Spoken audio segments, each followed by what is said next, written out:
लेकिन जब वो परम नाम से ऐड उस नंबर की रिकॉर्डिंग चेक करता है तो उसे एक रिकॉर्डिंग मिलती है और वो उस रिकॉर्डिंग को प्ले करता है तो उसे रिकॉर्डिंग में एक घबराई सुनाई देती है। हेलो हेलो, परम मुझे बचा ले यार। वो जानवर फिर से जाग चुका है और मेरे पीछे लगा हुआ है। भाई वो मुझे मार डालेगा, मुझे बचा ले यार। लेकिन अनिकेत तू है कहाँ? भाई मुझे नहीं पता मैं कहाँ हूँ, मैं बस भाग रहा हूँ। लेकिन उस जानवर को तेरे बारे में पता कैसे लगा? पता नहीं भाई, मैं अपने रूम में था, मुझे किसी जानवर की दहाड़ सुनाई दी। उस दहाड़ को सुनकर मैं समझ गया वो किसकी आवाज़ है। वो आवाज़ को सुनकर मुझे कुछ नहीं सूझा और मैं भागकर अपनी गाड़ी के पास गया, लेकिन गाड़ी के चारों टायर की हवा निकाल दी गई थी। इससे पहले कि मैं कुछ कर पाता उस जानवर ने मेरे ऊपर हमला कर दिया, लेकिन उस चांदी के खंजर की वजह से मैं उससे बच गया और वहाँ से भाग निकला और अभी तक भाग रहा हूँ। वो जानवर थोड़ी थोड़ी देर में मुझे दिखाई दे रहा है, लेकिन चांदी के खंजर की वजह से मेरे पास नहीं आ पा रहा है। भाई परम यार तू कहाँ है? जल्दी से आ जा वरना ये जानवर मुझे मार देगा। हाँ अनिकेत मैं आ रहा हूँ, बस तू ये बता तू है कहाँ? भाई मैं भागता भागता उस कुल्फी गांव में घुस गया हूँ जो हमारे शहर से थोड़ी दूरी पे है। ठीक है अनिकेत, मैं उस गांव के पास ही हूँ, तू चिंता मत कर। मैं बस 10 मिनट में तेरे पास आ रहा हूँ, जब तक तू कहीं सेफ जगह पर जा। परम मुझे कुछ समझ नहीं आ रहा मेरे भाई। मुझे एक पुलिस स्टेशन दिखाई दे रहा है, मैं उसी में जा रहा हूँ, तू जल्दी से वहीं पर आ जा। अनिकेत इतना बोलता है कि तभी कॉल कट जाती है। पूरी रिकॉर्डिंग को सुनकर विजय भीमा की तरफ देख कर कहता है, ये बेचारा पुलिस स्टेशन की तरफ ही आ रहा था, इसलिए ताकि इसकी जान बच जाए, लेकिन शायद इसकी किस्मत में मौत लिखी हुई थी। भीमा हमें कुछ भी करके उस जानवर को रोकना होगा। लेकिन साहब वो बहुत ताकतवर है, आपको नहीं पता, जब आप बेहोश हुए थे तो मैं जंगल में पूरी फोर्स लेकर गया था, लेकिन उस जानवर को कोई नहीं मार पाया, उल्टा उसने हम सबको जख्मी कर दिया। ये देखिए मेरे सीने पर भी उसके पंजे के निशान हैं। भीमा विजय को दिखाते हुए कहता है। भीमा के सीने पर एक पंजे का निशान बना हुआ था। उस निशान को देखकर विजय कहता है, भीमा कोई तो रास्ता होगा जिससे हम इस जानवर को मार सकते हैं। भीमा के पास विजय के इस सवाल का कोई जवाब नहीं था, इसलिए वो बिल्कुल चुप ही रहता है। थोड़ी देर उन दोनों के बीच सन्नाटा रहता है और तभी विजय को कुछ याद आता है और वो भीमा से कहता है, यार भीमा तुमने एक बात पर गौर करा है? उस दिन जंगल में जब मुझे वो पागल दिखा था तो उसने मुझसे बोला था वो जाग चुका है, वो किसी को नहीं छोड़ेगा। और अब ये निकेत भी अपने दोस्त से यही बोल रहा था, वो जाग चुका है।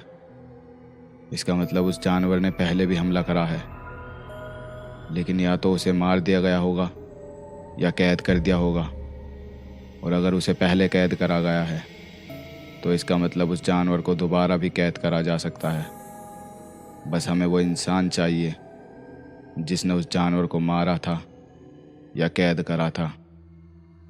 और ये भी तो हो सकता है हरीश और उसके दोस्तों ने ही उसे कैद करा हो और उसे कैद करने का ही बदला ले रहा हो वो जानवर उन सब से। हाँ साहब, हो तो सकता है। आखिर क्या है ये जानवर और किसने करा था इसको कैद? अब ये अगर हमें कोई बता सकता है तो ये या तो परम है या राहुल। अच्छा भीमा, वो फ़ोटो दिखाओ मुझे जो गेस्ट हाउस से मिला था। भीमा अपनी जेब से निकाल कर विजय को वो फ़ोटो देता है। विजय उस फ़ोटो को मेज पर रखता है और बोलता है, भीमा इस फ़ोटो में टोटल 7 जने हैं, जिसमें से 2 मारे जा चुके हैं, बचे ये 5 लोग। जैसे ही विजय कहता है बचे ये 5 लोग कि तभी भीमा के चेहरे पर एक अजीब सा भाव आ जाता है, लेकिन विजय उसे देख नहीं पाता है। और विजय आगे बोलता है, भीमा एक काम करो, इस राहुल या परम से कांटेक्ट करने की कोशिश करो, क्योंकि इन दोनों का ही नंबर है हमारे पास। हो सकता है ये दोनों इन बचे 5 लोगों में से ही हों। विजय की बात सुनकर भीमा कहता है, साहब हमने राहुल को कॉल करी लेकिन उसका फ़ोन स्विच ऑफ आ रहा था, और ये परम तो कॉल ही नहीं उठा रहा है। अरे तो फ़ोन को ट्रेस कर डालो और उसकी लोकेशन पता करो जल्दी। क्योंकि इन सब की जान को खतरा है। अगर हमने जल्दी कुछ नहीं करा तो हो सकता है एक और मर्डर हो जाए, फिर एक और, फिर एक और। विजय की बात सुनकर भीमा धीरे से कहता है, साहब हम आपको बताना तो नहीं चाहते, लेकिन अब लगता है कि आपको बताना ही पड़ेगा। क्या यार भीमा, ये पहेलियाँ क्या बुझा रहे हो? साफ साफ बताओ ना, क्या बात है? विजय को गुस्सा होता देख भीमा कहता है, साहब जब हमें अनिकेत की लाश से वो मोबाइल मिला था, पहले ही राहुल को कॉल करी लेकिन उसका फ़ोन ऑफ आ रहा था। फिर हमने परम को कॉल करी लेकिन वो कॉल नहीं उठा रहा था, तो हमने उसका फ़ोन ट्रेस करा और वहाँ पहुँच गए जहाँ परम रुका हुआ था। लेकिन जब हम वहाँ पहुँचे तो हमें वहाँ परम नहीं, उसकी लाश मिली।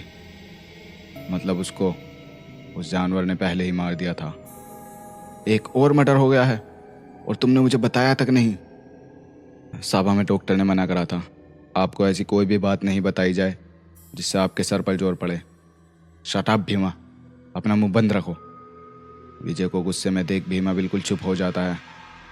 फिर विजय थोड़ा शांत है तो ये कहता है, भीमा मैं जानता हूँ तुमने मेरी वजह से ही मुझसे ये मर्डर वाली बात छुपाई, लेकिन भीमा जिस तरह से ये मौतें हो रही हैं इस वजह से मुझे गुस्सा आ गया था और मैं तुम पे चिल्लाया। आई एम सॉरी, लेकिन आगे से मेरे से कोई भी बात मत छुपाना प्लीज़।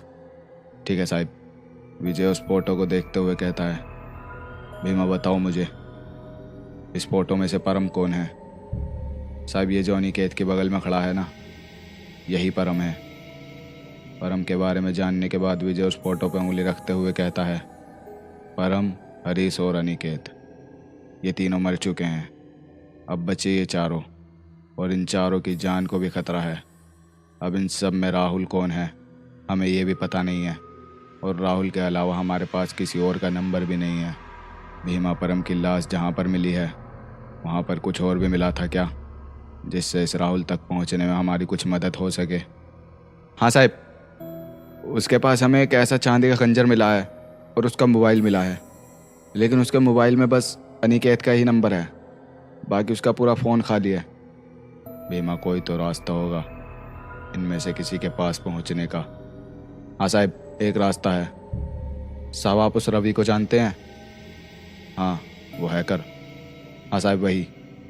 मैं अभी उसको कॉल करके बुलाता हूँ और उससे राहुल की लोकेशन का पता लगवाता हूँ। वो मिनटों में बता देगा कि राहुल कहाँ छुपा बैठा है। ठीक है, फिर भीमा बुलाओ इस रवि को।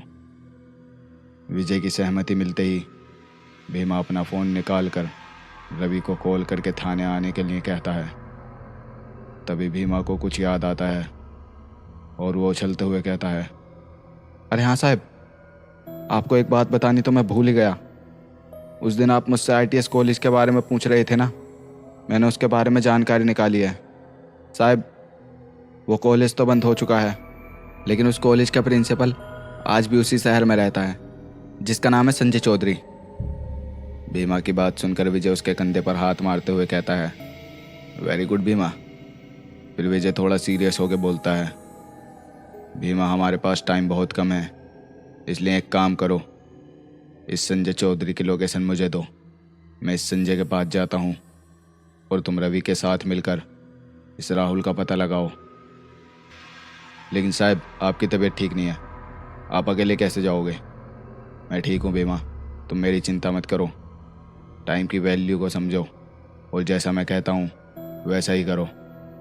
और हाँ, लाओ ये फ़ोटो मुझे दे दो, इसकी ज़रूरत पड़ सकती है, और गाड़ी की चाबी भी। भीमा मन मारते हुए गाड़ी की चाबी विजय के हाथ में थमा देता है। विजय जाते जाते भीमा से कहता है, भीमा अपना ख्याल रखना, गलती से भी जंगल की तरफ मत जाना। ठीक है साहब। फिर विजय भीमा को एक स्माइल देकर अपने घर से बाहर निकल जाता है। भीमा उसके मोबाइल पर संजय के घर की लोकेशन भेज देता है। विजय उस लोकेशन की मदद से कुछ ही देर में संजय के घर पहुंच जाता है।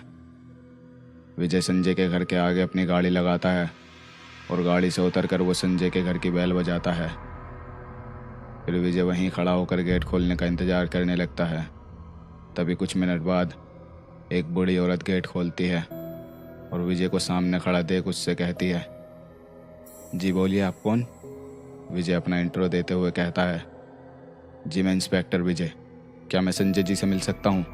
जैसे ही उस औरत को पता लगता है कि विजय पुलिस वाला है तो वो एकदम से कहती है, जी जी आप अंदर आइए।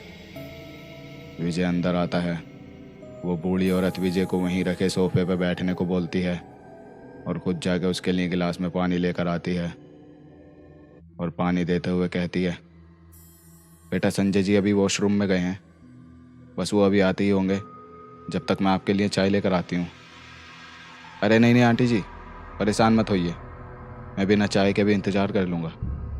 विजय की बात सुनकर बूढ़ी औरत हल्का सा मुस्कुरा देती है। फिर वो विजय से कहती है, बेटा कुछ हुआ है क्या?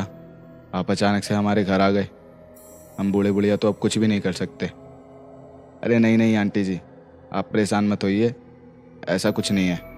इतना बोलकर विजय अपनी जेब से वो फ़ोटो निकाल कर उस बूढ़ी औरत को दिखाते हुए कहता है, मैं तो बस इन लोगों के बारे में जानकारी लेने आया था।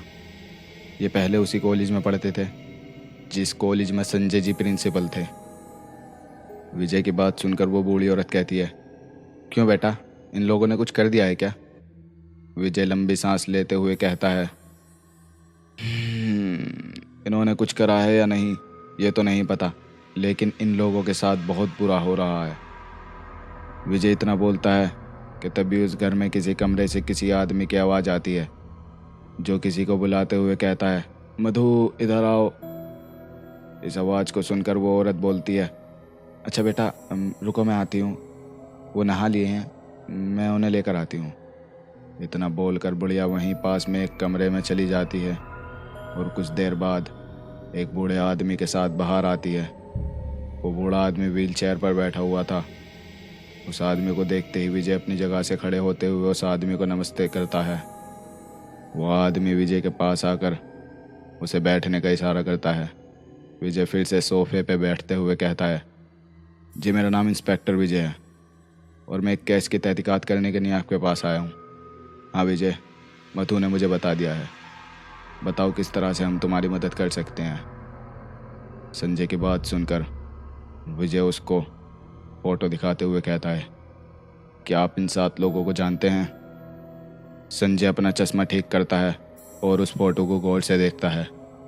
जैसे ही वो फ़ोटो को गौर से देखता है उसकी आंखें बड़ी बड़ी होती हैं और वो कहता है, हाँ इन्हें भला कैसे भूल सकता हूँ मैं, लेकिन तुम क्यों पूछ रहे हो इनके बारे में विजय? कुछ कर दिया है क्या इन लोगों ने? नहीं नहीं, इन्होंने कुछ नहीं करा है, बल्कि खुद इन 7 के ऊपर आफत आ चुकी है। इन 7 में से इन 3 लोगों को किसी जानवर ने बड़ी ही बेरहमी से मार दिया है और इन 4 की जान को भी खतरा है। जानवरों वाली बात सुनकर संजय के चेहरे पर डर दिखाई देने लगता है। आखिर क्यों जानवरों वाली बात सुनते ही डर गया था संजय? क्या संजय जानता है इस जानवर के बारे में? जानने के लिए सुनिए अगला पार्ट।